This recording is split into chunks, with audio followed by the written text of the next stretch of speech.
The wind arrived before any other sign, a wind that promised neither rain nor relief, but instead brought with it the smell of the desert, fine sand suspended like bone dust over the south coast of Peru. On that nameless morning, in that year without a written calendar, a man lay with his skull exposed under the pale sky. He did not scream. He had drunk what the curandero had given him, a bitter infusion of coca leaves and fermented chicha, enough to dull the pain, but not to erase it. The surgeon held in his hand an obsidian instrument, black and sharp as the night itself, and then he began to scrape. The sound was strange, soft and terrible at the same time, a rhythmic scraping, patient, almost ceremonial. The skin of the head had already been pulled aside, now it was the bone. And while the surgeon worked, while the window into the interior of the skull slowly opened, no one on that coast knew his name. No one in the world then alive knew what was happening there. And the man under that hand, that warrior with his forehead bone fractured by a slingshot blow, breathed. He breathed. The skull opened. The pressure escaped, and the Pacific wind kept blowing as if nothing had changed in the universe. But something had changed, something that would take 2,000 years to be understood. When archaeologists opened those tombs in the desert of Paracas, what they found was unprecedented.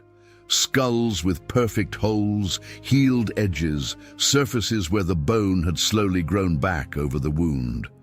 They were not marks of death, they were marks of survival. They were evidence of a medicine that had worked, of hands that had acted with millimetric precision at a time when Europe did not yet know infection as a concept. And the echo of those hands, the echo of that scraping on the bone, would cross the centuries and reach an operating room in Lima in 1953, where two modern neurosurgeons would hold obsidian tools in their hands and demonstrate to the world that the Paracas had known something that humanity was still learning. A small desert nation had solved, 2,000 years earlier, one of the greatest enigmas of human medicine, and the echo of that nameless morning would cross the entire continent forever. The south coast of Peru is a place that seems built to keep secrets. There are no visible rivers. There is no rain worth mentioning. There is desert, white and yellow sand that stretches as far as the eye can see, cliffs that fall into the Pacific with a suddenness that seems designed to warn the visitor that this is not a place for the weak. The sun crushes everything from noon on. The wind erodes everything from dawn. And yet, one of the most remarkable civilizations of the ancient world flourished there, the Paracas, a culture that lived on the peninsula that today bears its name in the region of Ica, approximately 18 kilometers south of the port of Pisco, about 260 kilometers from what is today Lima. They lived there from approximately 700 BC until the year 200 of the Common Era, a period of nearly 9 centuries during which they developed knowledge that would challenge, centuries later, all Western assumptions about what a people without writing, without steel, without universities could know. The name given to them by history is not the one they used for themselves. Paracas is a Quechua word that means sand wind, sand rain, and few names could better describe the environment that shaped that people for generations. The wind is the absolute sovereign of that coast. It arrives from the south, laden with salt and dust, bending the sparse shrubs that dare to grow in that land, moving the sand in patterns that look like ancient writing on the surface of the desert, and reminding everyone who faces it that nature in that corner of the world does not negotiate, nor yield, nor sleep. To survive there, it was necessary to know. It was necessary to observe, adapt, and innovate without rest. And the Paracas knew.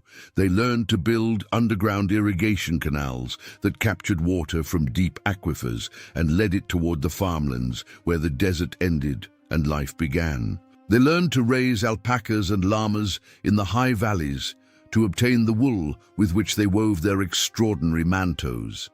They learned to navigate the Pacific in totora vessels that allowed them to access the resources of the sea with a skill that their neighbors admired and their descendants would inherit.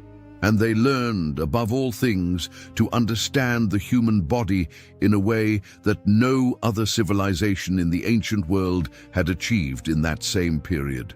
Paraka society was hierarchical, theocratic, and profoundly organized around a vision of the universe in which the gods, the dead, and the living formed an uninterrupted continuity. At the top of their social structure was a religious and warrior elite, men and women who carried on their own skulls the most visible sign of their privileged status.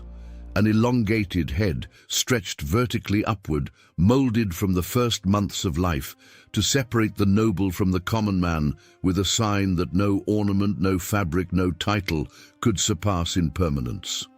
The head was, for the Parakas, the most important territory of the human being, the place of the spirit, the place of power, the place that had to be protected in battle and molded from childhood to declare to the world who you were and where you came from. From birth, or in the first months of life, when the baby's skull is still malleable like tender clay that a potter can shape, the Parakas applied wooden tablets and tight bandages that molded the growing bone into that characteristic vertical shape. The process was gradual, continuous, part of the daily life of a family preparing their child for the world that awaited him.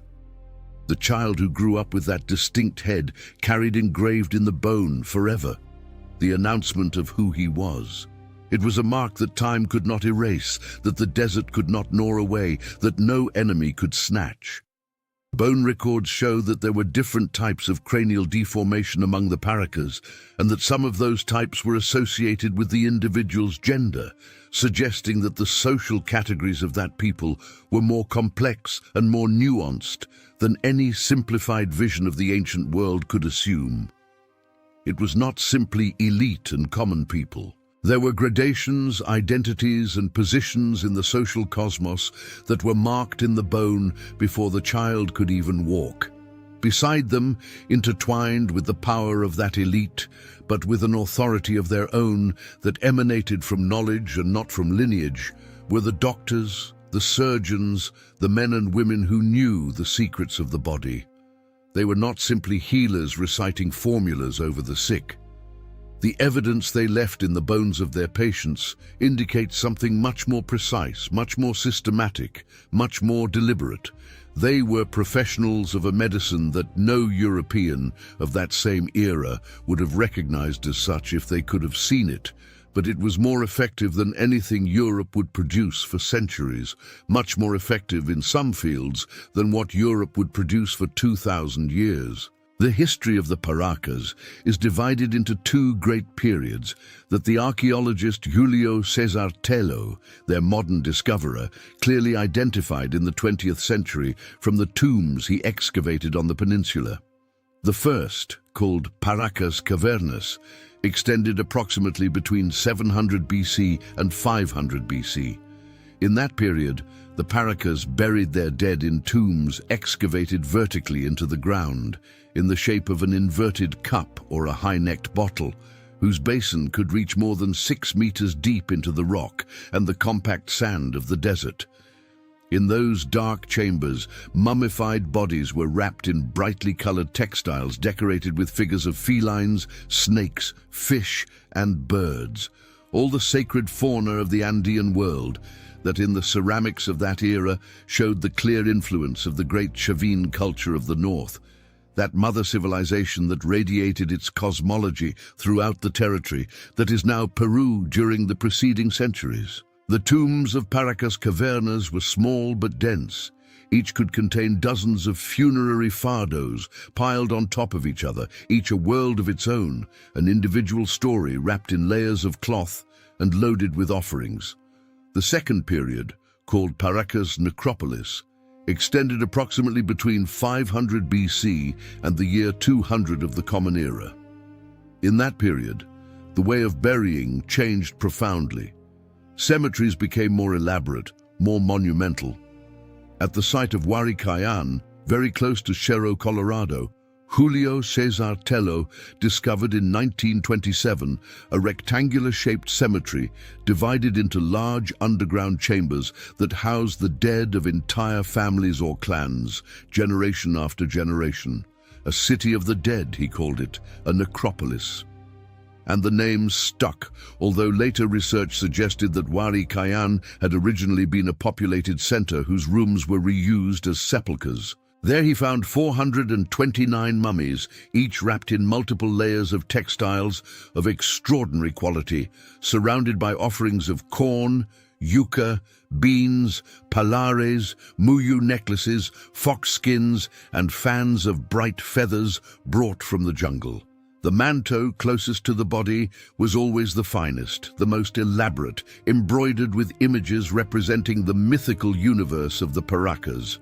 Some funerary fardos contained up to 100 different garments. The largest were nearly 2 meters tall, textile monuments to the memory of those who had gone. To understand the Paracas in their full dimension, it is necessary to first understand the man who returned them to the world's knowledge. Julio Cesar Tello Rojas was born on April 11, 1880, in Huarochirí, in the mountains of the Peruvian Andes, in the heart of a region that had spoken Quechua since time immemorial. His family was of indigenous origin. He was, in the vocabulary of his time, someone whom no one in the academic world expected. And yet, Tello achieved everything.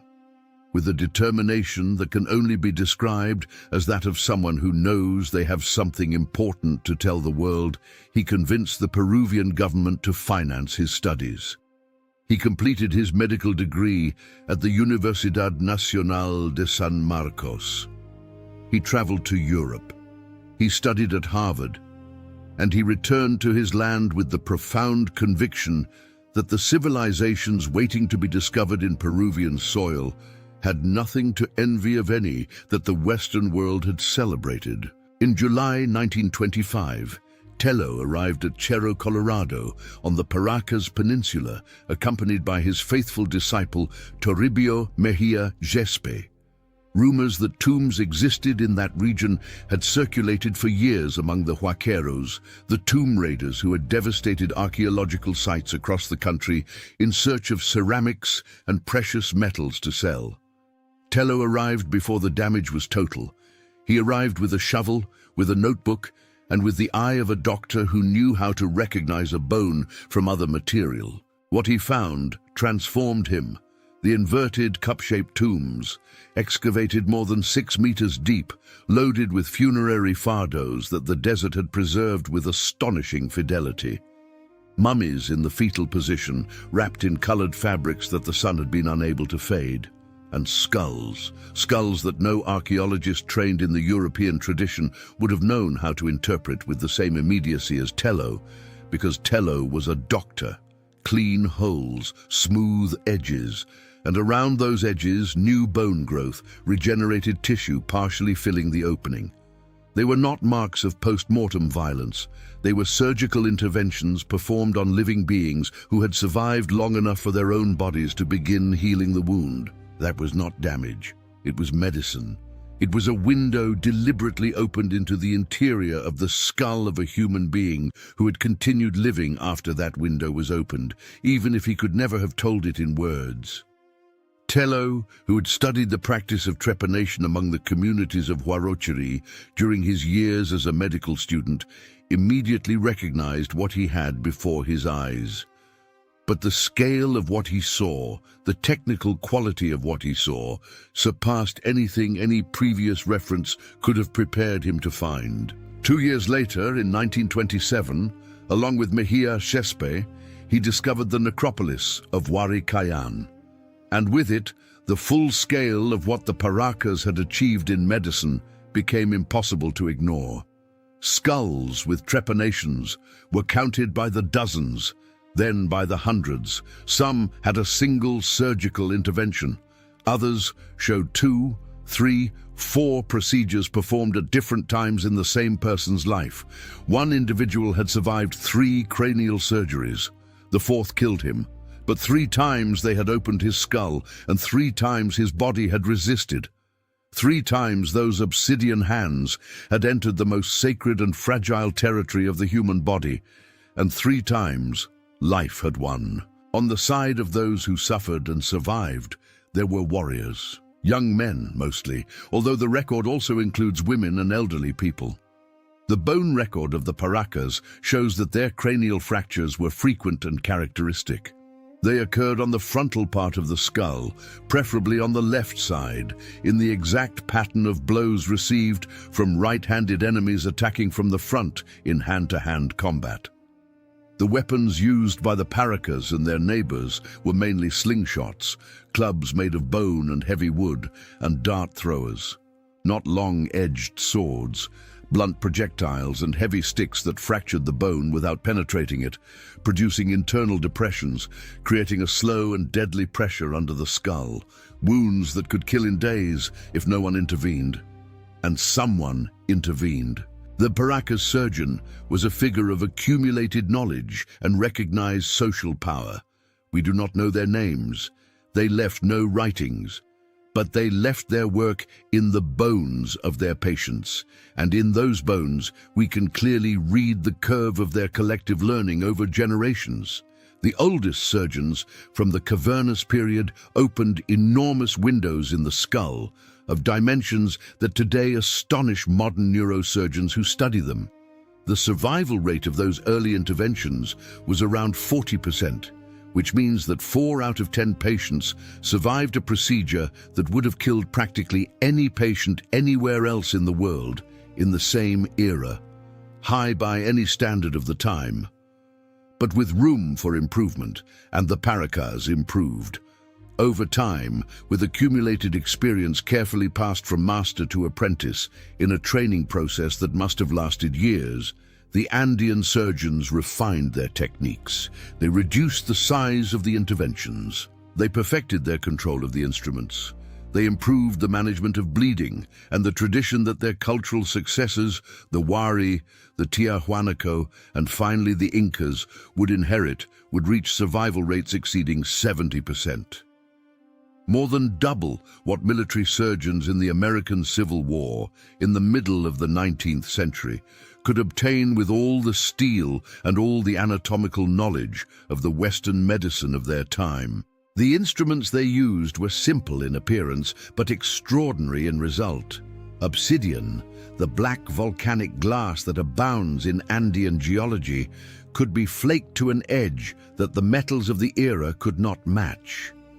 An obsidian scalpel prepared by expert hands was capable of cutting tissue with a sharpness that many 19th century surgeons, with all their tempered steel, would have rightly envied. Obsidian is not just sharp. It does not retain contaminants as easily as porous metals, and in a procedure performed in the open air of the desert, that property was worth as much as the edge itself. Carved bone instruments and bronze and copper needles completed the surgeon's basic kit. Sutures were performed with needles made of metal alloys that were flexible enough to bend and apply stitches with greater ease than rigid instruments. As for anesthesia, the Paracas had no morphine, ether, or chloroform. What they had was the coca leaf, which the Andes had offered generously since time immemorial and which Andean cultures knew in depth, and fermented corn chicha that could reach alcohol concentrations capable of dulling pain if administered in the right amounts at the right time. Coca did not only act as a systemic analgesic when chewed with lime. Its active juice, applied directly to the area of the scalp to be operated on, produced a local anesthetic effect that Andean surgeons had learned to exploit with generational precision. It was not a perfect solution. The patient remained conscious for a good part of the procedure, but it was enough to allow the surgeon to work with the calm and precision the operation demanded, without the patient's pain interrupting or destabilizing the process.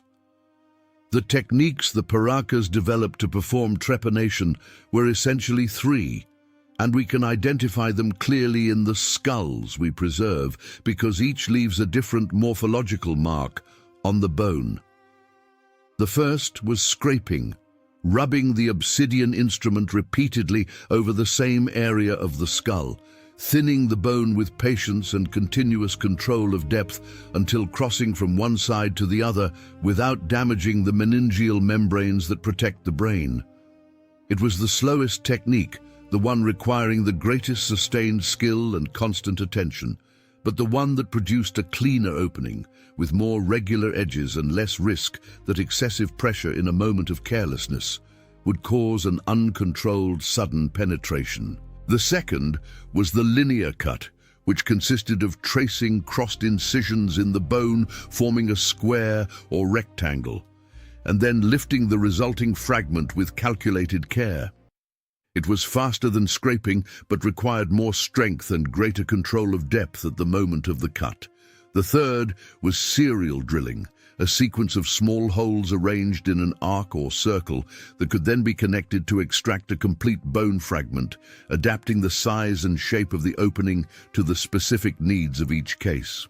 Each technique had its advantages and contexts of application. Scraping was slow but precise. The linear cut was faster, suitable for fractures that required more extensive access. Serial drilling was versatile, adaptable to the contours of each lesion. The skulls we preserve show that the same surgeon could use different techniques on different patients, evaluating each case and adapting his method. This is not the behavior of a ritual practitioner who mechanically repeats a learned gesture. It is the behavior of a professional who understands the underlying principles of what he does and applies them with flexibility and judgment. Preparing the patient was also an essential part of the process. The body had to be effectively immobilized, the head completely fixed throughout the intervention. We know from the records of later Andean cultures that surgeons used three-layer bandages that served the dual function of stabilizing the skull and reducing bleeding to create a cleaner surgical field. Hemorrhage was one of the main dangers, and the Paracas had found methods to control it that, as a memorable operation performed in Lima in 1953 would demonstrate, would remain functional 2 millennia later. Imagine the moment with all the precision that the evidence allows. The sky over the Paracas coast at a nameless dawn, perhaps 2,300 years ago. The desert still cold, the sand pale under a light that has not yet acquired its full strength, the Pacific sounding in the distance with that dull roar that never stops. The warrior is lying on a flat surface, his head immobilized by the three-layer bandage. His relatives wait at a distance. The coca has been administered. The chicha has taken effect. The body is in that particular state between pain and the absence of pain that was the closest that civilization could get to surgical unconsciousness. The surgeon is ready. He is not a young man. His hands show the weight of experience, of dozens of similar procedures performed over years, of the long nights when a patient did not survive and the bright mornings when one did. He knows what he is doing. He has learned from someone who in turn learned on the bodies of the dead and the bodies of the living, in a chain of knowledge passed down without writing, but with a fidelity that writing would not have guaranteed any better. This knowledge is not in any book, it is in his hands, and his hands know the exact pressure necessary to scrape the bone without piercing it too quickly. They know the sound the bone makes when it thins under the instrument.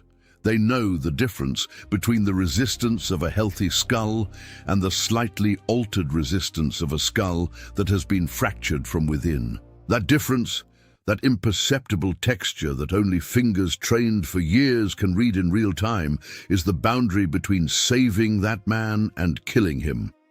The obsidian scalpel descends toward the scalp. The first contact is almost silent. A touch. A start without spectacle. And then the rhythm, the same rhythm that centuries of accumulated practice have produced in those hands. Scraping, pause, observation, scraping. The chosen area is the forehead, slightly to the left of the center, just over the point where the slingshot blow left the visible mark of the depressed fracture. The The surgeon works at that point with a precision that cannot come from any external instrument, only from the knowledge he carries within his body and the years he has dedicated to acquiring it. His eyes are close to the surface.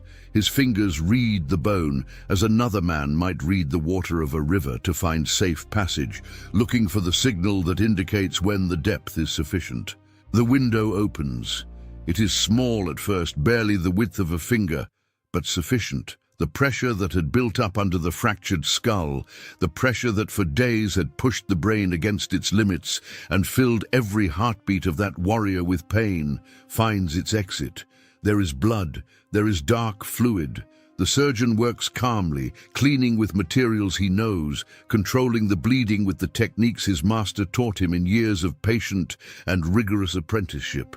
The warrior does not speak, he breathes, and his breathing is the signal the surgeon is waiting for, that the brain, released from its prison of pressure, has begun to breathe as well. The relatives waiting at a distance watch without moving. The wind continues, the sand continues its eternal movement. The Pacific continues its roar that knows no interruptions. And on that coast that seems built for oblivion, life resists. The procedure lasts for a time we cannot measure exactly from the skulls we preserve. But those skulls have something better than a clock. They have the bone growth that surrounded the wound in the months and years following the operation.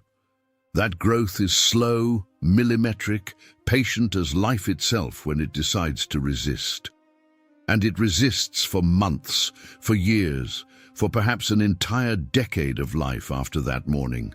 Some skulls show bone growth so extensive that the edges of the original opening have been considerably reduced. Years of active healing, warriors who walked again, who reached old age with that small window sealed in their foreheads.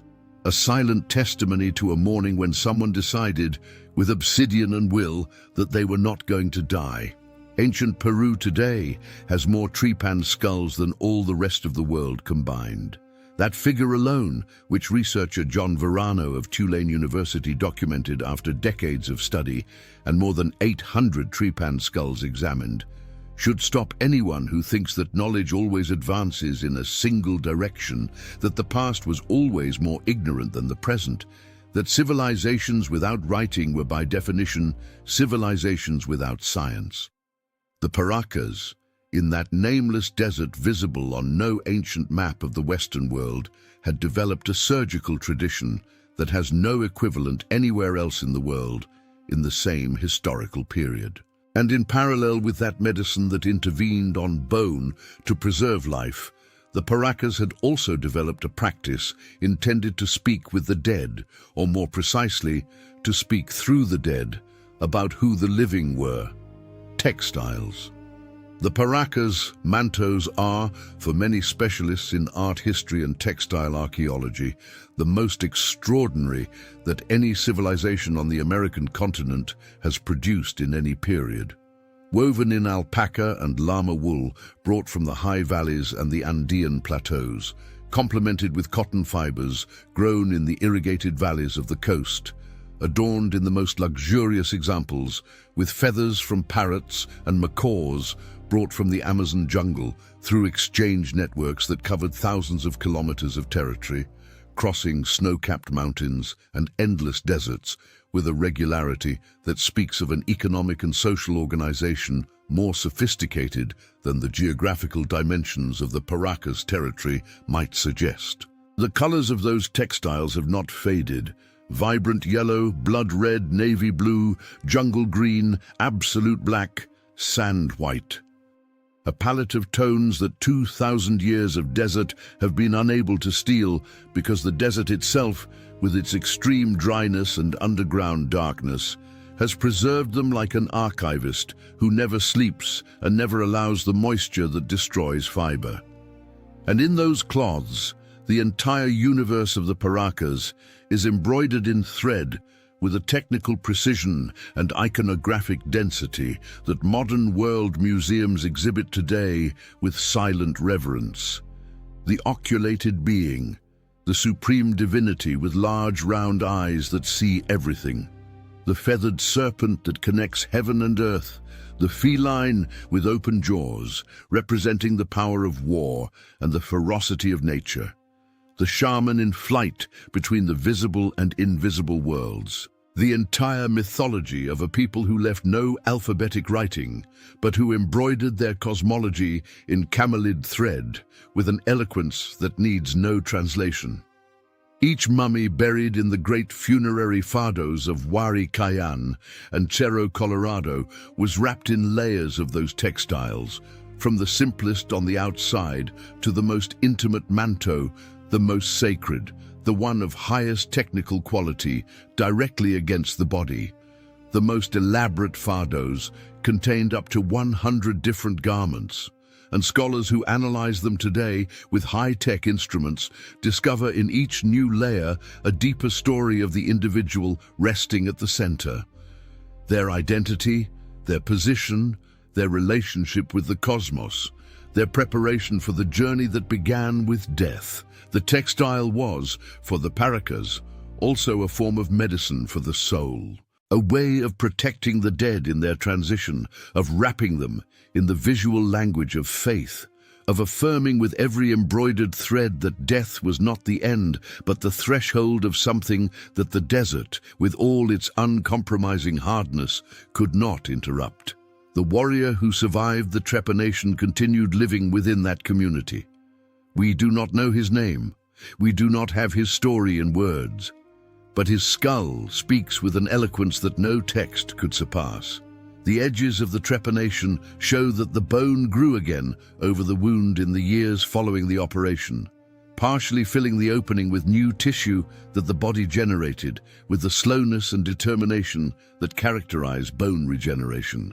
That growth took months, it took years. It represents a life that continued, a body that healed, a man who returned to the community with that small window in his forehead that was simultaneously the mark of his vulnerability and the evidence of his resilience.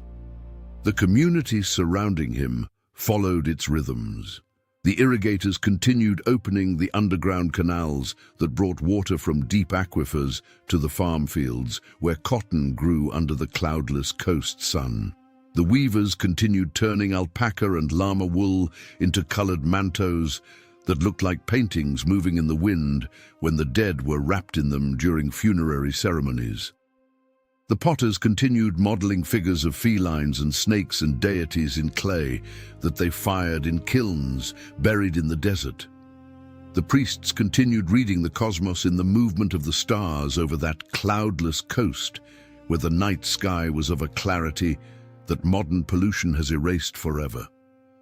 And the surgeons continued practicing, they continued learning, they continued accumulating in their hands that knowledge that was never written, but that traveled from master to apprentice through the centuries of Paracas culture and beyond, toward the Nazca culture that would succeed it and inherit its medical knowledge, toward the middle horizons of the Huari and the Tiahuanaco, until the great Inca Empire that would culminate the Andean medical tradition on a continental scale that no other empire of the ancient world would reach in this specific field. When the warrior died, he died of something else, of old age perhaps, of a wound that no surgeon was capable of winning against, of the disease that has no name in any language of any time.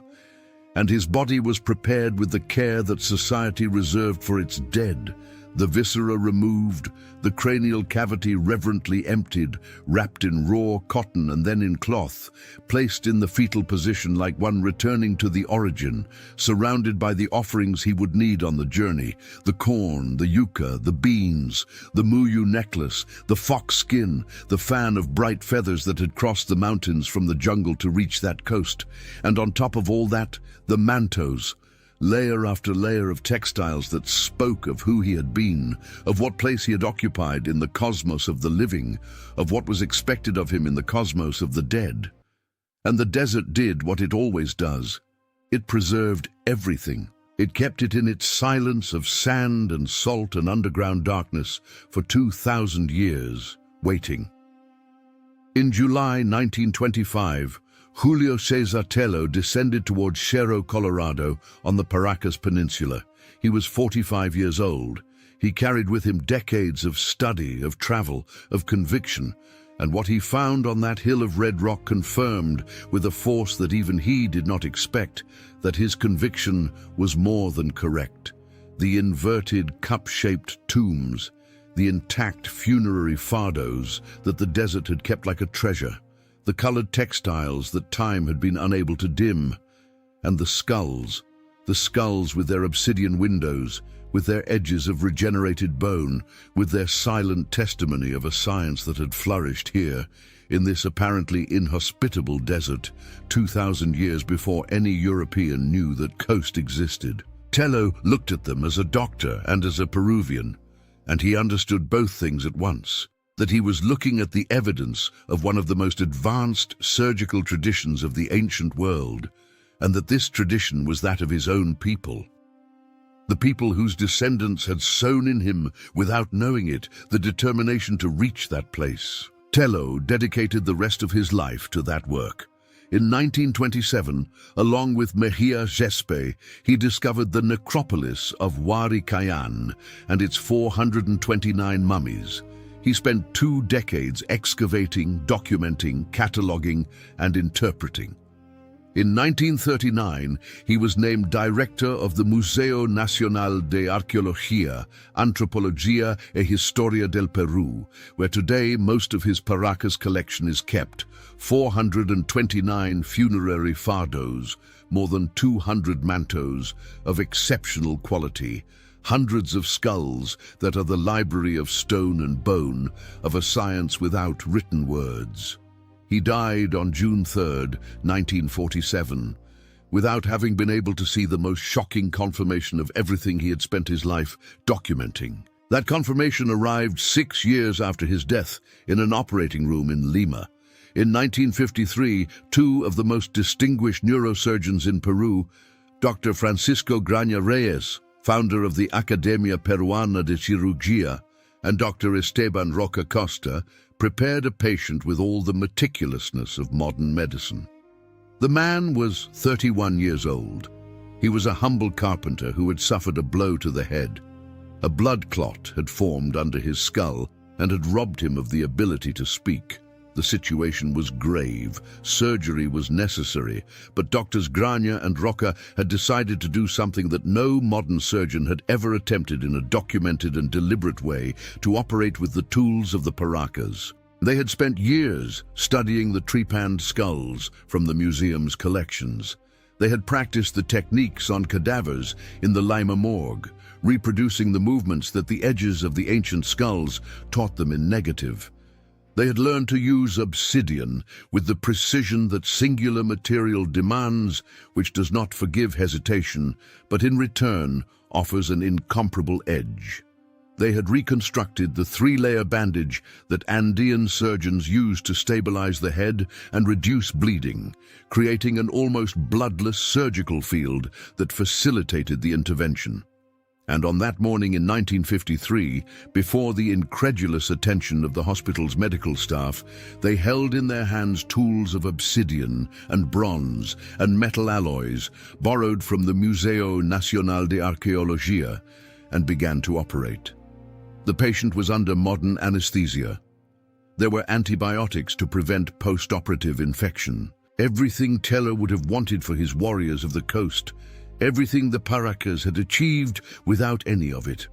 With a volcanic obsidian saw and a bronze chisel, they opened the carpenter's skull and removed the clot that had stolen his voice. The sutures were performed with flexible bronze needles, the same needles that 2,000 years of desert had preserved in the fardos of Huaricayan. The procedure lasted 14 minutes, and when the man woke up, he spoke. The operation had been a complete success. The news was published in newspapers all over the world. The headlines were definitive. Tools of the Incas used in a successful brain operation.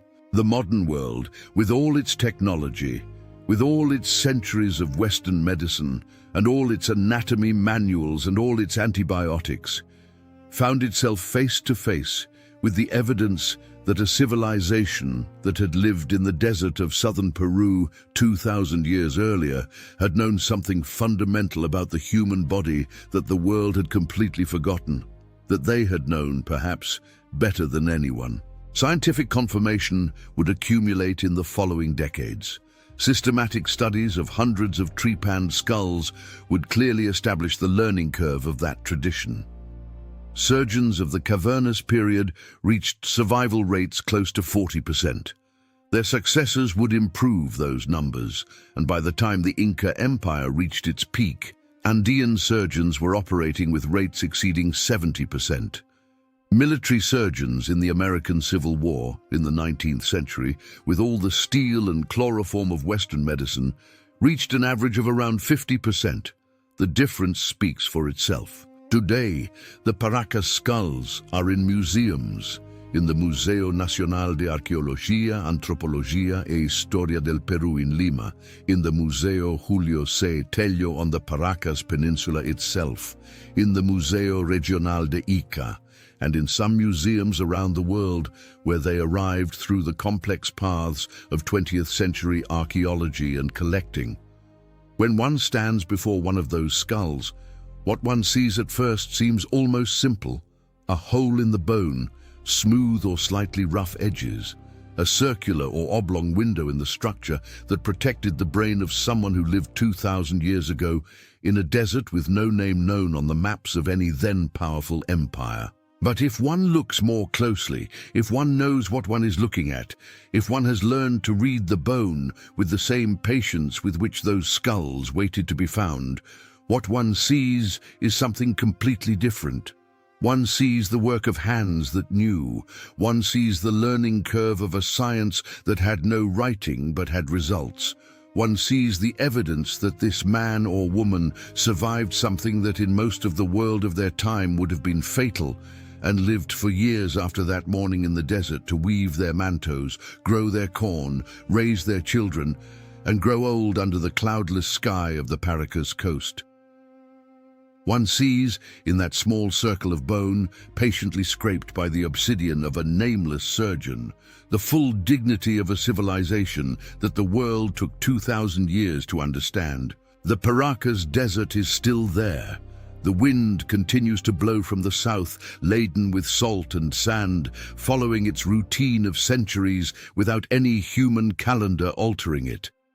The sand continues drawing its patterns on the surface that guards the dead.